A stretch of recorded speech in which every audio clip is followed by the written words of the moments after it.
And now, this week's edition of Big Face with your host, Samantha Jane Tilton. Hey everybody, welcome to Big Face. I'm your host, Samantha Jane Tilton, and my guest today here is Victor Cruz, actor, comedian, producer, teacher, so many things I didn't even know you did, but you're here doing them. Welcome, man. Hey, thanks for having me. I really, really appreciate it. Thanks for being here. And just so those of you know, we had to push this a little while after we were supposed to do it because Victor had a self-tape audition. Yeah, it was a last-minute self-tape audition that came in, as sometimes they've been coming in very last minute. Like suddenly it's like, hey, we need this right now. Can you get this on tape? It's like 2 seconds. 2 seconds, and literally, and then I was looking at the instruction. It was like, you need a reader for this. And I was like, oh gosh. So I quickly called a friend of mine and said, listen, will you read with me via FaceTime? And yeah, I don't have to see you, just need to hear you. And they need to hear that I'm talking to another human being, not me. And anyways, it all worked out. it went well. I was like, all right, good for him. Yeah, it went well. I mean, I was trying my best because, with these auditions, you get very specific instructions. And I'm talking about some of them are so specific that if you even sort of go slightly off of what they've asked, it's sort of a big deal. So I'm trying to keep up with everyone's instructions. But a lot of times the instructions can be so inane and like they can just be too much, where it's like they almost contradict it. Like they contradict itself a lot of the time. Totally. So That's I'm the one like, that gets me. I'm signed on. Wait a minute. I don't know how to sign on to this right now. This is like, so that's awesome. I'm glad you got to get it done. Yeah. We're literally like, I told my agent, I said, look, because sometimes it just so happens that, you're friends with the casting directors, you have a long history. Yeah. And, if it's not a common practice, you could say, look, I love them. They love me. Right. Just mention to them, I need a few more minutes and, they're going to get some quality stuff. So I feel like when people know that they can vouch for you, they get to know who you are as a person, that you're dependable, that you do good work. People don't mind giving people a few more minutes. It's when somebody's always late and doesn't respect, that people are like, yeah, maybe not. Sure. Yep. So that's very cool. So there's so much that I want to know about you. So I know Victor. So those of you guys watching, I know Victor just from him coming, not just, but from him coming in and auditioning when I've been casting director for certain sessions. And then if you guys watch the episode with my dear friend, David Bellantoni, who is also casting director, Victor knows David as well and had David on your show.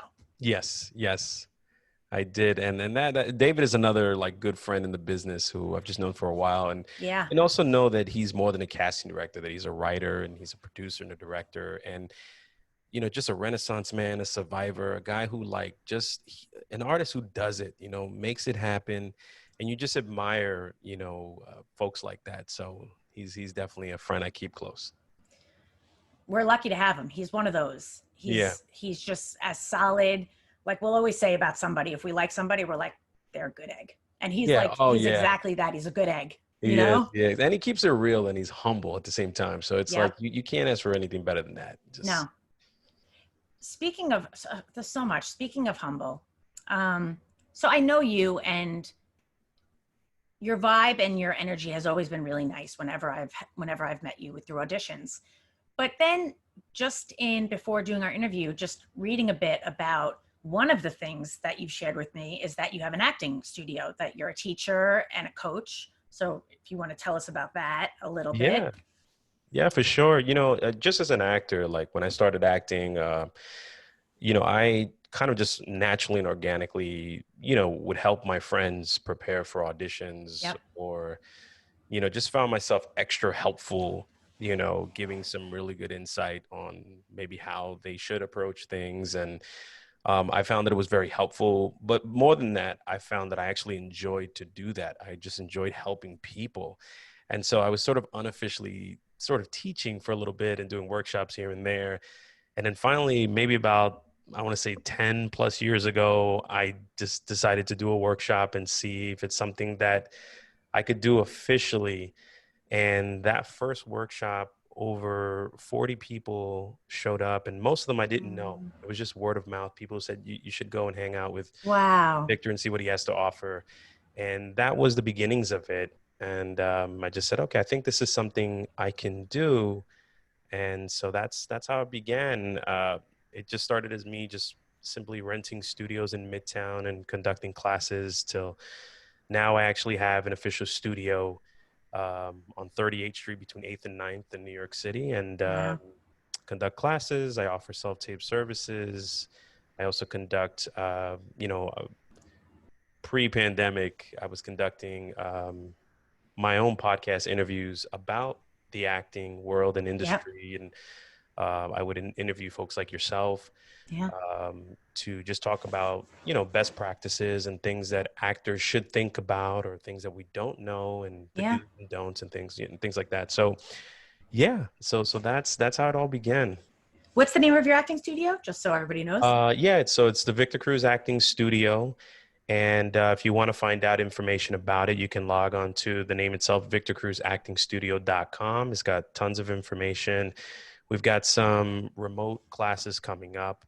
We've got one that is an acting class focusing on monologues and scene work. And then we've got another one that's on camera that's coming up. And it's so funny to do an on-camera class remotely, I because know. it's bizarre. But what happens is I'm also on the faculty at HB Studio, and Okay. I teach a class there once a week. I started teaching an on-camera class a couple of years ago, Mm-hmm. but because of the pandemic, they had me do this on-camera class, and I had no idea how this was going to work. But it turns out that the students were a lot more busier than they had been before, because now what I'm asking them to do is to learn how to make films, basically, and then to put themselves in those frames.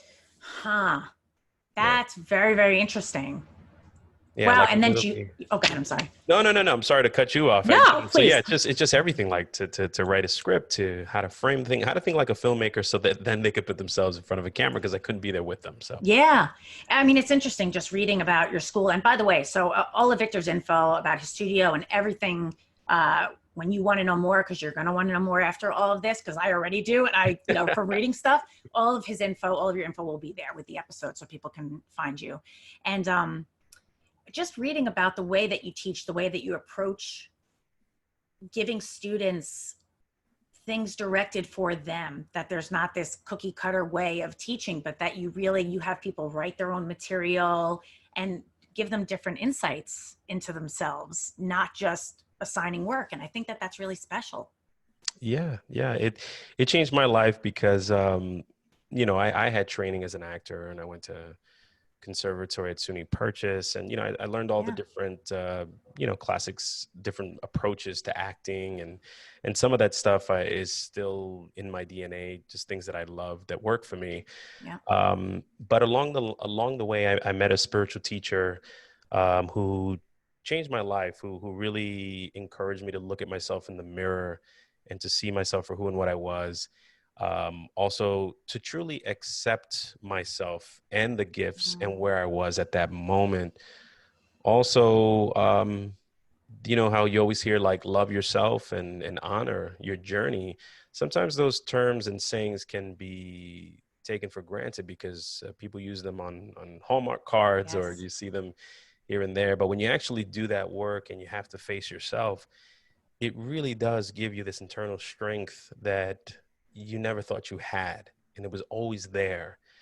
And so my teacher, Guru Enlightenment, she basically took her style of teaching, and I applied it to the lessons I was teaching acting wise. And so I have students look at themselves, and from that they create original material that is powerful, it's moving, it's honest, it's real. So they're not just learning acting technique, but they're also learning about themselves and building confidence, which I think is such an important ingredient when dealing with this kind of work. Yep. You're not making choices that are fear-based, but instead I'm walking into your casting office, offering you the very best of me, and feeling good about that when I leave, And that's everything, I always tell people when I teach as well, I'm always just like, don't try and do it right. There's like, doing it right as an actor is like death to good acting. Instead, do the work on your craft, do the work on yourself, and then trust that when you bring that in, you can feel good about that. And that's where the good work happens, you know? Yeah. Yeah. And, Yeah. and I really, it moved me just reading about it. And even just you talking about, you know, having a spiritual mentor and that really changing the direction of things for you. For me, when I first started acting, I remember being so hard on myself that I would be on stage and my acting coach would tell me to do something and I'd go, I can't. And I was just so, it was all pride and ego, which is what I believe you wrote. And it was all about me. And my acting and my approach to things completely changed when I started doing the emotional and spiritual work. And so I identify with that. And I think that's a beautiful thing of the way that you approach trying to help others do that. Yeah. Thank you. Thank you for that. I really appreciate it. And you know, and thank you again for allowing me to talk about it on your show, because I don't think I've had enough platforms in which I've been able to share this with folks. So thank you for the space in which to do it. Oh, I'm grateful that you give that space. I'm grateful for you to talk about it.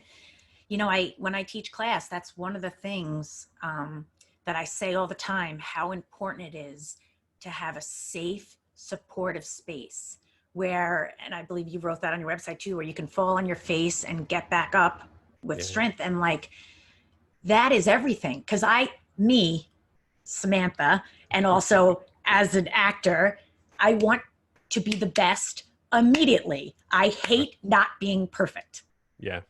I'll never be perfect, but even just I have to be willing to suck. Yeah. Yeah. And there has to be acceptance for that. Otherwise I can't grow. I think, you know, I think about why we feel that way, you know, and I look back and I think to myself and, you know, I think back to growing up, as I grew up Catholic, and I remember just growing up in church, it always felt like you'll never be as good as, you know, for instance, for me, right? Because it's Christian based at that time, I was Catholic. Yeah. I'm a spiritual person today. I'm not religious, but back Ditto. then, you'll never be as good as Jesus because Jesus is perfect. Mm-hmm. And you say, yeah, he is perfect, and I want to aspire to be like him, but I'll never be like him. I'll never be perfect. And Right. so I think that informs you at an early age that whatever your religious belief system is, that you'll never be perfection, and it bleeds into the rest of your life, where it's like you're trying so hard to be perfect, and that's obviously one ingredient of it. Right. There's also the ingredient of, you know, society, your friends, family being hard on you about perfection, because they want you to be either better than them, or they want you to be an idea that others are practicing, or at least perception. Mm-hmm. And so that stuff informs you as well. And so now you reach an age where, you know, you want to be an actor, you want to be some kind of artist, and you're trying to find how to be that. And so you kick your butt, you kick your own ass. Right. And until you realize where we are talking about now, which is, well, who am I really? Who am I really? What are my gifts? Let those gifts blossom versus trying to make something that isn't real blossom. Yep. So. I have the chills.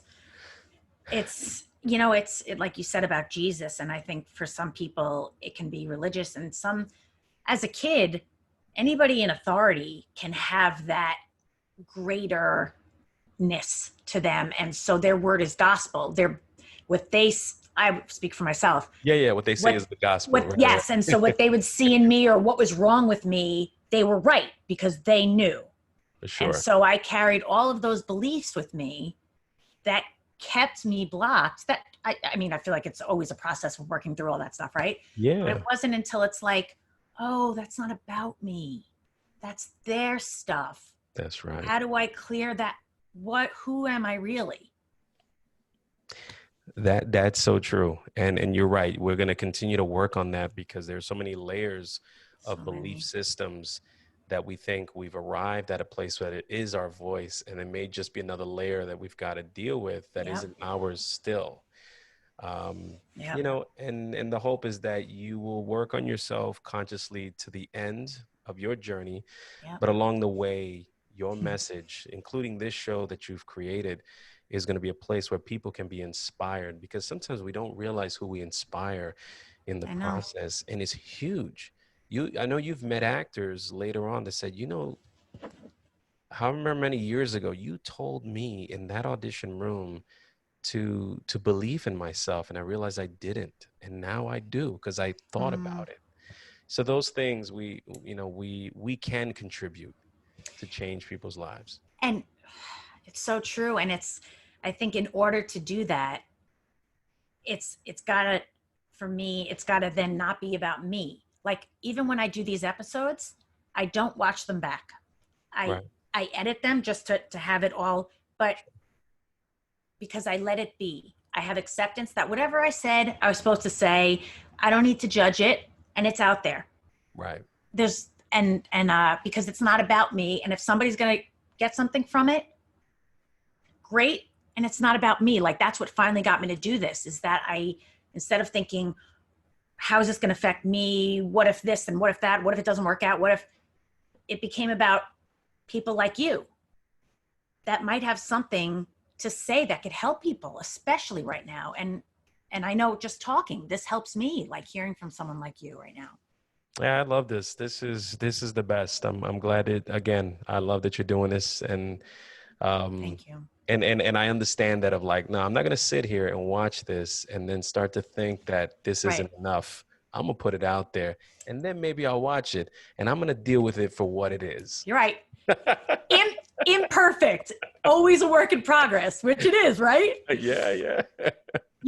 It's so wonderful. So, I mean, I wanted to talk to you a little bit about your journey as an actor, because is that what you always wanted to do when you studied at SUNY Purchase? It's interesting. Yeah. So I went into SUNY Purchase knowing that I was going to study in their conservatory. Okay. I had no idea how intense their program was at the time. I had no idea how early I was going to have to get up. I just auditioned for it, and I got in. And I just didn't know what was going to be asked of me. So it was really, really something to get used to. It was intense. It was, really, truly 4 years of hardcore dedication. Your day started at, 6 o'clock in the morning, and you're doing all this long classes that focused on voice and speech and acting. Some acting classes felt like, I think they were like 5 hours long sometimes. You get an hour of dinner break, and then you were running with food still coming out of your mouth to rehearsal, because you'd be in rehearsal from 7 to 11, and still had to rehearse after for a scene you had to do in class the next day. Oh man. Stuff like that, so it was intense. it was intense. But to answer your question, I've always wanted to be involved in the world of entertainment since I was 11. I was very clear at 11 that I wanted to be a part of it. And so, I was like, as an actor, as a writer, as a producer, as an animator, all these things were floating in my head at 11. But I think it was in high school when I was like, yeah, this is what it's going to be. It's amazing. Just like, so I'm sure it's okay to share this, that you, among many of the things that you do, which we'll talk about, you created a new animated series during quarantine. I did. So you sent me the link to the latest episode, and I watched it. And so go ahead. I'll just say awesome, but go ahead, tell us what it is and so what started this. It's amazing. So the new cartoon that was birthed, it's funny because the character's voice had been created, had been around for years. It was a voice that I did. It's your voice, right? And it's my voice. And there's this voice right here, like Puerto Rican woman from my neighborhood. They used to talk like that, right? And sometimes they would just do this, and sometimes I would call my friends and I would like prank phone calls, fíjate, just to talk to them and tell them, mira, you need to drink water, okay? Because if you don't drink water, you're gonna die, okay? So I would do that voice, and it was so good. I was like, this is freaking. I was loving it. That's how I get with my very Jewish accent. Like when I get very, very Jewy, I do that. and she's it's funny because if you think about it, she's got the antics of like a Jewish mom. Yenta. Jewish mom, there are a lot of similarities in so terms many. Of the concerns and the worries and what you should and shouldn't do. And so during quarantine, I was trying to figure out what I was going to do with the character's voice. I was trying to build her up. I was like, you know, I started doing her as a character that would call into my friend's podcast, and he would talk to her about like what she did with her stimulus package check, like, and we'd go through a whole list of things that she bought that were like totally unnecessary, and it was great. But I was like, do I dress as the character? Do I make videos of her? What do I do with her? Mm-hmm. And anyways, in doing research, I started becoming interested in maybe having her animated. And I was looking around and I found this one guy who would take funny clips and animate them. And that was okay, but it wasn't enough. And I was like, I kind of want, because I also draw too. I grew up drawing cartoons, and Really, I was a huge fan of Mike Judge and, you know, all those fun cartoons on MTV, yes. like Liquid Television Oh, and Max and The Head. yes, And yeah. I was a big fan of like Mel Blanc and all the voices he did. So I was like, okay, I'm going to draw the character, and maybe somebody could build the character for me or animate the character for me. So anyways, I found a guy, this awesome artist and animator in Panama, that I saw a post where he said, I could turn any design that you have into a digital puppet and give it to you. And then I have a program at home that I can take that digital puppet and I can move her and talk, and she talks with me, and so I can move her around. And then in Adobe Premiere, I could then add layers to the world that she's in, and voila, I could create a cartoon. So literally like in 2 or 3 days, he took my drawing, he designed it exactly the way I drew it, sent it back. I did the first episode in a few days just to experiment. Yeah. And it was for me. It was totally for me. I had no thought of like, this is a strategy. Let me find a way to connect with people. Maybe I can sell merch down the line. I thought of none of these things. I just wanted to have fun. And she suddenly became so well received. Her name is Tita. The cartoon is called Tita, and anybody who's watching wants to check her out, you can go to titasworld.com, and that'll take you to all the episodes. But yeah, so that's basically in a nutshell how she was birthed during quarantine. So, guys, like, it was so good. Like, the responses from the granddaughter, like, I was just like, this is great. I definitely need to check that out. The links and stuff will be there. I mean, great job, man. Thank you. So, you know, good for you, because for me, the ideas I have about wanting to do this or wanting to do that, and that would be cool if it was animated, but then that seems so foreign. How would I ever be able to do that? Like, I write and I draw, but it's like, good for you to take the action to just try it. Yeah. And look, that's everything. I will literally give you, I didn't realize that you draw as well, that you draw cartoons. I like drawing comics and stuff. Comics. Yeah, that's amazing. I love that. That's so cool. Comics. Like, I'll take you through the whole process so that you can have the tools you need if you want to create anything. Since this is what you love amazing. As well, I'll totally do that. Yeah, man, you're a good egg. Wait, that's David's title. I want to take it to David. I think he'd let you have this one right now. Okay. That's lovely of you. Thank you. Of course. It's so wonderful to hear. It's interesting. I didn't know you that well, but we have so much in common. Like, yeah. I've been coaching and teaching, and I never knew I would love that stuff. And I love it. And I really identified with when I was looking at your studio's website and stuff, like the way that I can feel your passion, your joy, and even just talking to you about giving to others and helping others. And that's, so anybody watching, that's the kind of teacher, that's the kind of atmosphere that you want. I feel better just even being around it. It's really wonderful. Yeah, no, thank you for that. That means a lot to me. Yeah, I really mean it. That's so, okay, so much. So let's talk a little bit about your acting. It's funny because you said something, I read that you had a part on The Sopranos, and just one out of, I looked at your IMDb, it's like you have a million things, but I just started watching Sopranos for the first time. I've been watching it in quarantine. So I was like, oh, I'm going to see him soon. So tell us how that's been, the journey acting, man. Yeah, I mean, that was the first gig that I got on TV, and I literally booked it the day before I graduated from SUNY Purchase. Wow. That was a big deal because it was like, oh wow, this is so cool. Like all the stuff we talked about earlier, Yeah. it's like it's paid off. I've worked hard and I've gotten to this point. And when you're in school, especially like New Purchase, I don't know if it's changed today, but you were not allowed to audition. You weren't allowed to like work while you're in school because of the schedule. So I had to figure a way to audition that it wouldn't disrupt my schedule.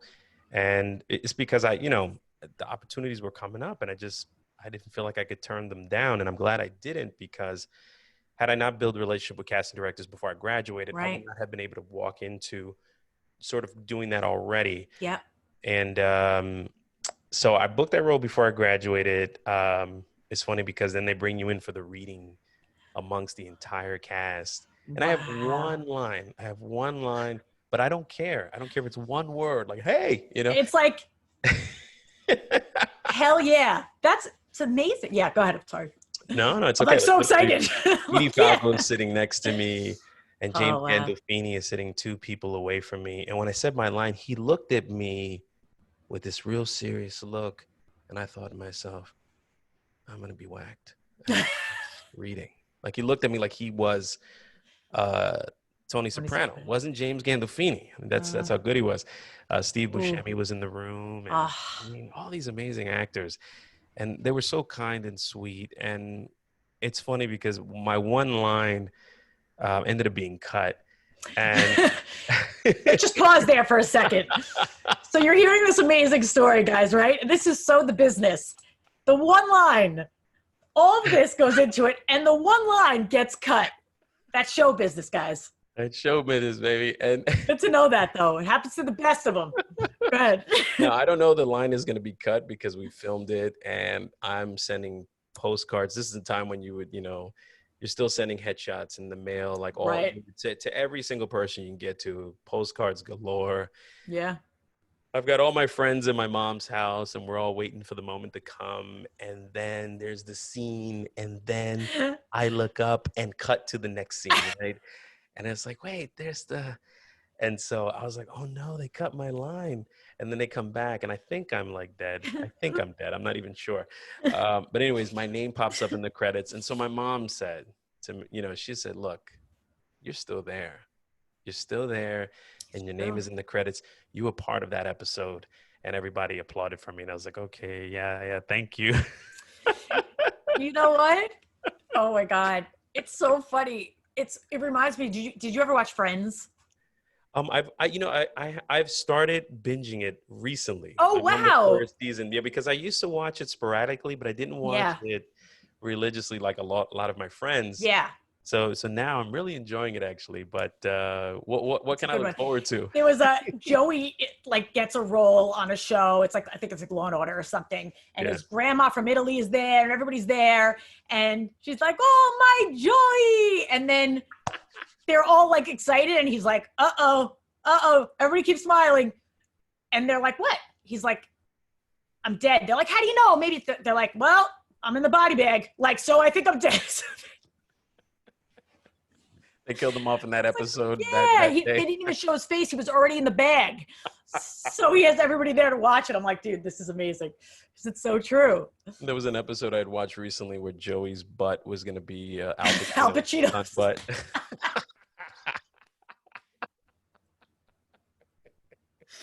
It's amazing. It's that show. You know what? It holds up. Yeah. It holds up. It's very silly. The writing was really good.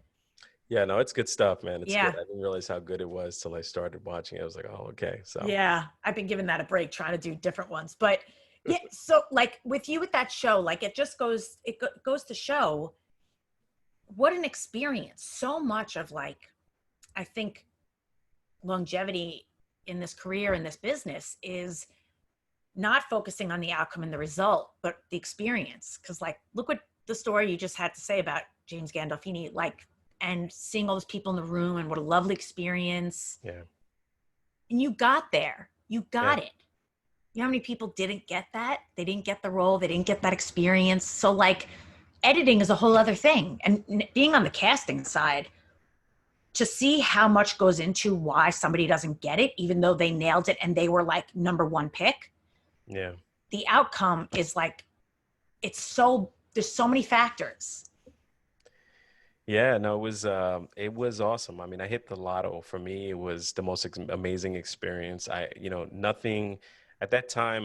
There was still a lot of magic for me, and I say that kindly because, the magic dwindles a little bit once you understand the realities of things and things that you grew up as a child, not knowing what went on behind the scenes. Yeah.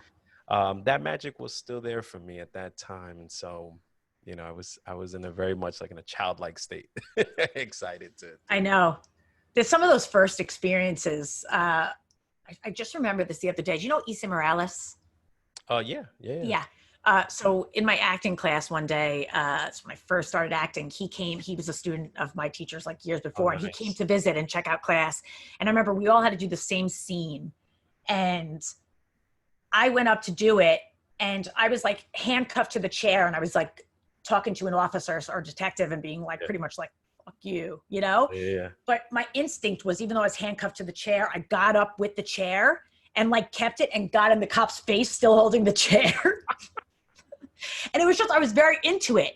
And he stood up. It's so funny because I just remember this the other day. He stood up and he went, "That's an actor."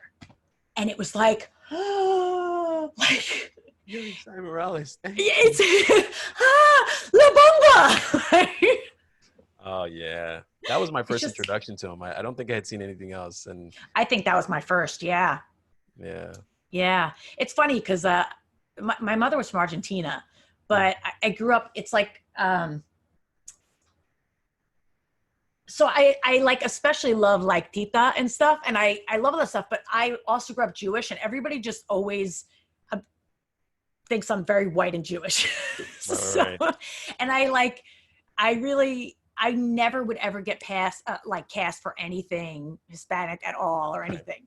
And because people don't know the history. They don't know that no. a lot of there are a lot of Jewish communities in Argentina, in parts of South America, especially during World War II. A lot of the Jews that had escaped that horrible situation migrated to South America, especially Argentina, huge community. And so I know a lot of Argentinians who are Jewish. My grandparents were Holocaust survivors. Like we lost a lot of family, but then after that, they went to Argentina. So that's where my mom was from, Yeah, I knew two professors that worked with my mom. So I lived in Puerto Rico for a couple of years, and she worked at a university where a couple of the professors, both of them were Holocaust survivors. They had escaped somehow, some way, and they found themselves being able to get to Argentina. But even when they were in Argentina, I think that there were stories of, spies and people looking out for those that had escaped the Holocaust. And so, at an early age, I knew that story. So I was very well informed that that could be the case, so. And I just found out that one of my family members, because they're doing, now you can do research in terms of your background. Yes.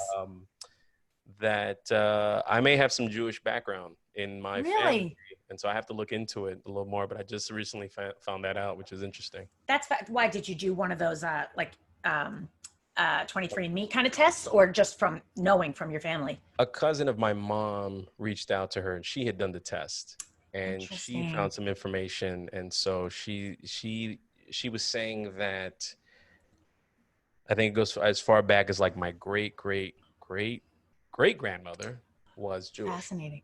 Yeah. So interesting. But I don't know from where, what part of. It's really interesting. Yeah. My dad found out once I got older,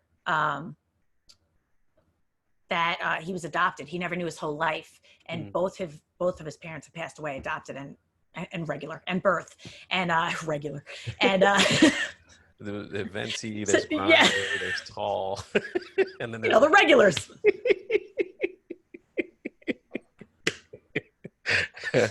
So great.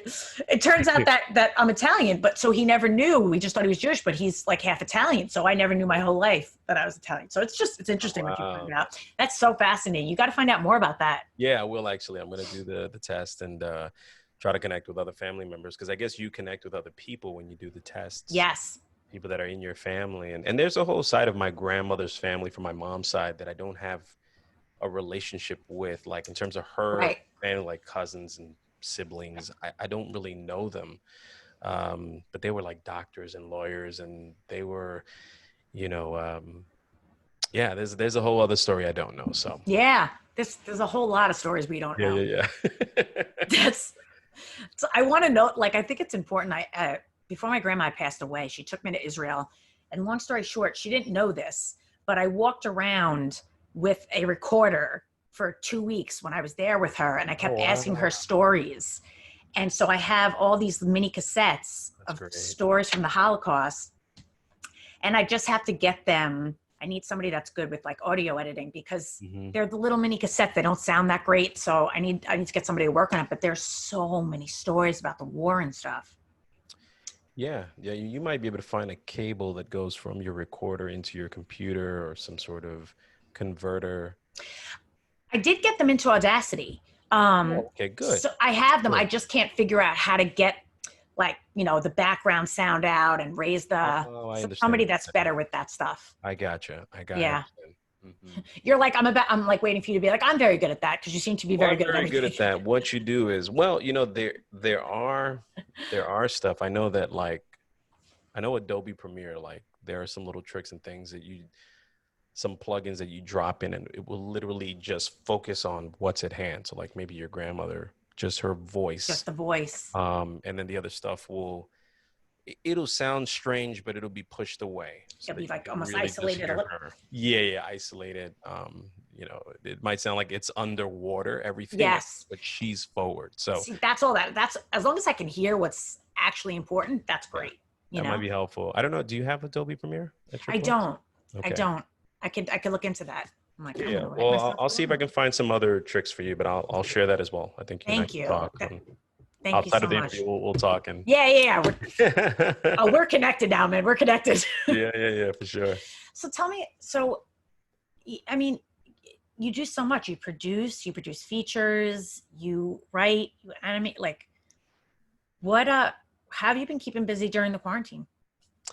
Yeah, the cartoon has kept me busy. The cartoon has definitely kept me busy. My kids are definitely keeping me busy. They how many kids you have? I have 2 kids. How old? My daughter is 7 and my son is 2. He'll be 3 in November. Oh, congrats. Thank you. And they'll keep you busy, especially being home. Yeah, they've been keeping me busy. I've been home a lot with them. But the beautiful part about it is that I've gotten a chance to really get to know them. You know, you could say you know your kids because you're a good parent. And yeah, you know, you can be a very good parent. But it's something about spending so much time with them that you really understand, like, the signs and the requests and like what's actually needed, which, you know, I'm just like, yeah, okay. Now we know. And then they know me too. You know, they'll say, okay, let's leave dad alone. He's busy. or sometimes they don't, you know? Yeah. So I think I have a picture of me holding like one of my kids climbing over me while I'm working on the cartoon, which I'm going to, you know, probably have later. I want to see that picture. Yeah, because they love the cartoon. They're huge fans of it. They want me to talk to them in the different characters. And because they're huge fans of it, I now make it for them. I make the episodes for them. And anybody else That's so awesome. You know, who wants to come on board and enjoy it, welcome. But yeah, it's for them now. So that's that's so awesome. That's so awesome. What are their names? Do you mind me asking? No, not at all. My daughter's name is Leslie, and my son's name is Elias James, or we call him EJ for short. Elias James is when he's in trouble. That's what EJ is just when we're trying to tell him, hey, so is that ready. Eat your cereal. Take that, EJ. Elias James. You know. But he's good. He's a good kid. They're 2 totally different energies. My daughter is wild energy. She's the baby. Oh yeah, she's the boss, man. And then my son is definitely he's a lot more calm energy. He's chill. He wakes up sometimes doesn't want to be bothered. He lets you know. He's like, not now. Just get me some milk. Not now. Those are the coolest kids when they're just kind of like an old man in a little person's body, where they're just like, just turn on TV. Leave me alone. So funny. There's something to be said about being the older sibling or younger sibling. Like my brother was straight A student, quiet as a mouse. I was wild and always in trouble. And I was a good kid, but like always in trouble. Right. I didn't do anything terrible, but I was disruptive and like always loud and needing attention. Different, you know? Yeah. I had my moments too. And I guess it's just part of being a kid. You know, it's just natural stuff. Every kid is different. Some kids require more attention than others. And, but you know, like you said, you know, you weren't a bad kid. You just, you know, it's like, it's my time now. Let's go. And there's something, do you teach kids, by the way? I have taught kids. I've taught, kids probably as young as like 7, 8 years old. But yeah, and then, but I usually teach them privately. I haven't taught like a class setting just yet. It's something to be said. I taught a kids class for Actors Connection yesterday over Zoom. And there's something to be said about working with kids when I have such a respect for being a kid and that it's not easy, even in the best of circumstances. I think people are like, oh, they're a kid. It only gets harder. But when you're a kid, at least for me, whatever you're feeling, whatever situation, you can't just be like, all right, I'm done with that person. I'm out. Like, I'm isolating. Like, you're stuck dealing and feeling. And you have no say over your circumstance. So I feel like it's really hard. Yeah, you can't just take a moment to process like how you're going to, you know, because sometimes with teaching, as you know, a lot of it is improvisational in the sense that, you know, you have a plan of what you're going to teach that day or to that particular individual. But obviously based on what happens, you sort of shift the lesson a little bit so it fits them. Right. And with kids, you have to be just present constantly with them and be also patient with their process because it's totally different. Totally different. Exactly. As you know. Seriously. So many things. There's something I do want to ask you. There is a portion of my show. It's called A Feather in Your Cap. Mm-hmm. And by that, I mean a success or an achievement, maybe something that you've learned that may help you in the future or that has maybe even already helped you. I call that a feather in your cap. And if you have one that comes to mind that you could offer our viewers or listeners that you think might be useful to them.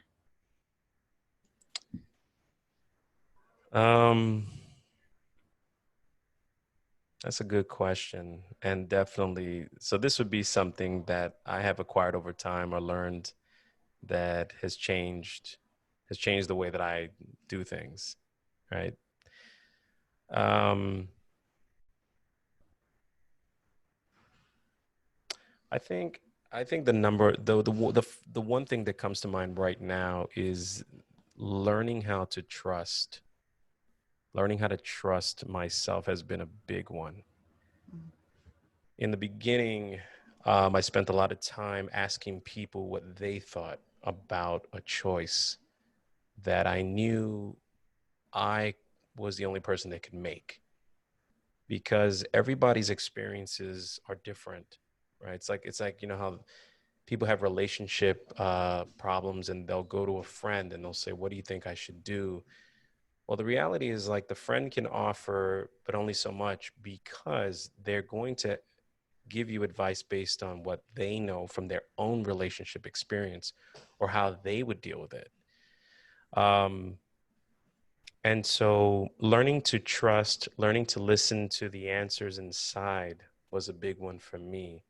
And it helped, I think, across the board, even with the work as an actor and as a teacher and everything that I've done, you know, going into the room and trusting that what I have to offer is good.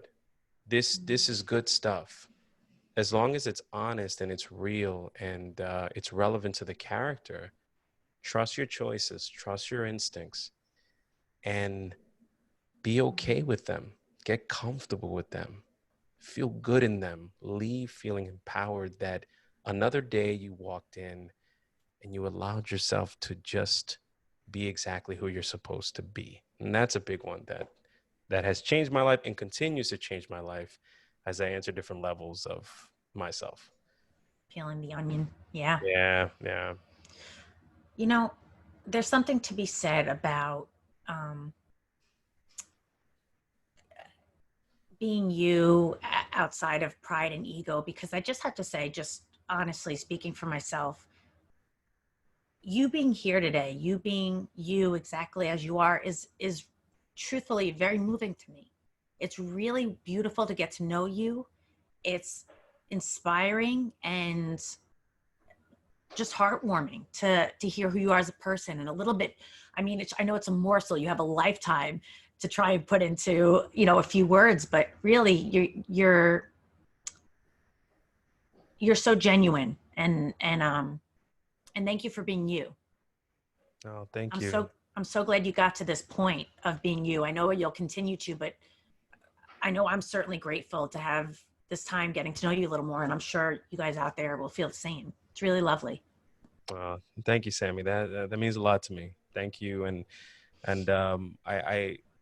I also appreciate your openness too, because the way that you allow yourself to be open during this interview, you allow yourself to receive the messages that I'm sharing, but I also am receiving the messages you're sharing and your story, and that says a lot about you. So thank you for, you know, you've created this space in which I could do this and I could share, and I feel very, very comfortable. I think anybody that's on your show, including what I saw when David was on the show, is that it feels that way.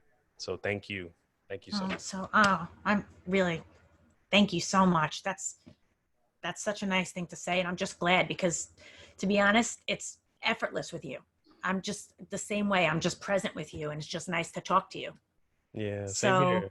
and I love hearing about all you're doing, and if I know that there's so much more that we didn't even get to touch on. If there's anything, like, I mean, I'd love you to come on again another time and talk more about what you have going on, but is there some things that we didn't touch on that you want to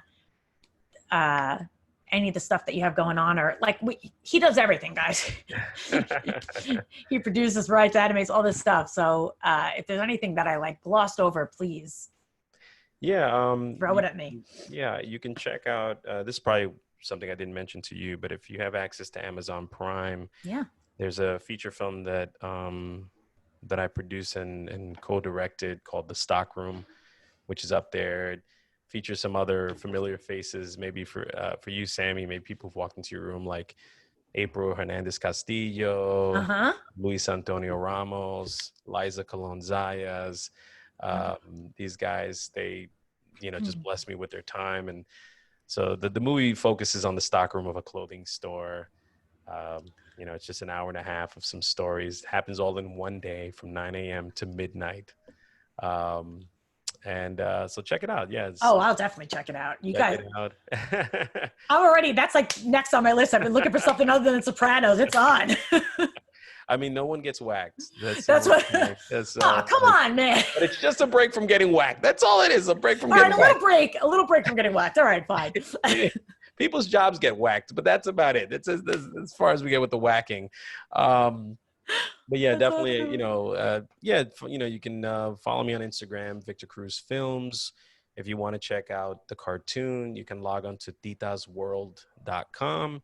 All the episodes are up there, and that's actually the YouTube channel for Victor Cruz Films, which is my production company, and there'll be a lot more stuff outside of the animation. There'll be some movies and TV stuff that will be up there as well, coming soon. Awesome. And guys, like, so you know, you don't have to keep rewinding. All of these links and everything that Victor just said will also be posted along this episode, so you'll be able to click on everything, go directly to all of his stuff, which is awesome. And so much more that I'll pick your brain about. You'll have to come on again.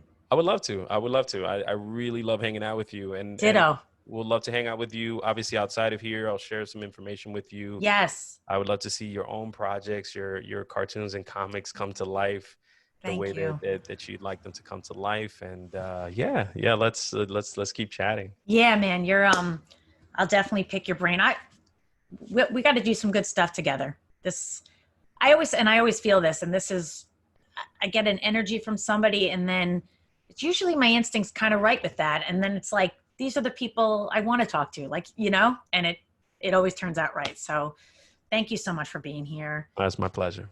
Guys, and so thank you so much for being here. Thank you for getting to be here with Victor and me. What a lovely experience. I'm sure you guys felt it because we do. And thank you so much for listening and supporting us. And definitely go to all of Victor's links and check out all the good stuff. Tita's World is freaking, I just watched that, so it's awesome. And thank you guys so much.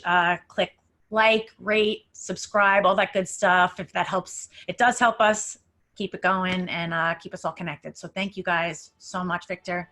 Thank you so much. Thank you. Just stay connected.